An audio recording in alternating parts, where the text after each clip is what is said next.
إذا بسم الله الرحمن الرحيم نواصل قراءة النص الثالث بعنوان les contrats toujours. Donc العنوان الثاني les classifications des contrats. Donc deuxième titre les classifications des contrats يعني تصنيف العقود أو تصنيفات العقود. Donc il y a lieu d'envisager deux distinctions. Donc يجب أو تجدر الإشارة إلى تبيان نوعين من التفرقة. Celle qui oppose les contrats internes aux contrats internationaux عفوا. يعني الصنف الذي يميز بين العقود الداخلية والعقود الدولية les contrats internes يعني العقود الداخلية les contrats internationaux بمعنى العقود الدولية.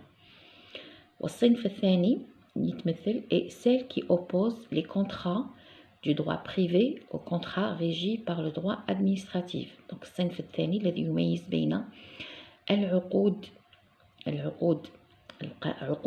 القانون الخاص يعني les contrats de droit privé aux contrats régis par le droit administratif.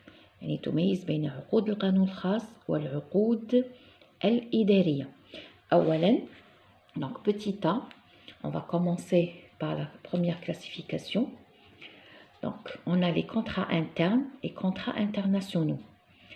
Donc qu'est-ce que c'est les contrats internes? Donc le texte va nous donner la définition des contrats internes. Donc les contrats internes sont des contrats qui produisent leur effet dans l'État où ils sont conclus et soumis au droit interne qui peut se situer dans des textes généraux comme le code civil ou dans des textes particuliers comme le code de commerce. Bon, أعيد تعريف les contrats internes en arabe. Donc العقود الداخلية sont des contrats qui produisent leur effet dans l'État.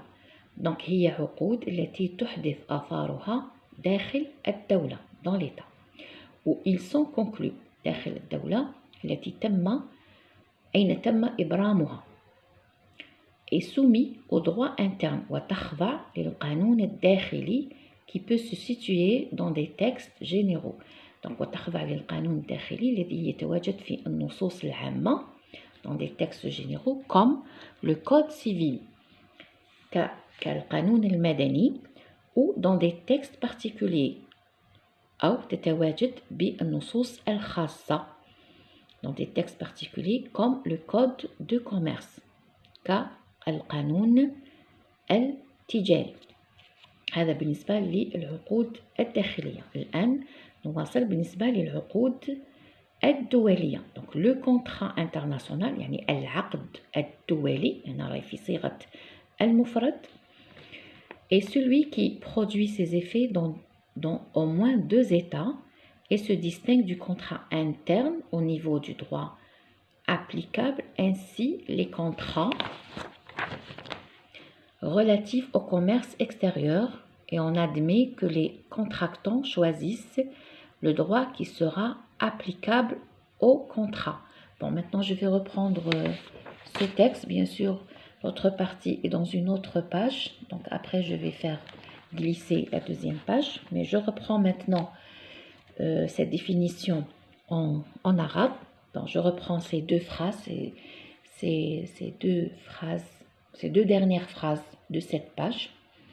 Donc, le contrat international, est celui qui produit ses effets dans au moins deux États. Donc,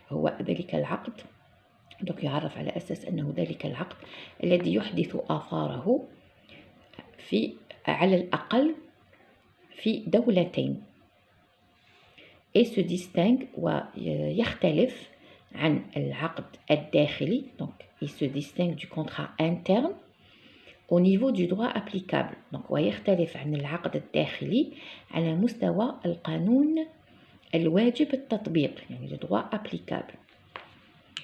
Ainsi les contrats ولهذا donc numéro 3 c'est pas cette page. Donc il y a eu une petite erreur. Donc on reprend, c'est la deuxième page. Voilà. Donc ainsi les contrats relatives au commerce extérieur et on admet que les contractants choisissent le droit qui sera applicable au contrat.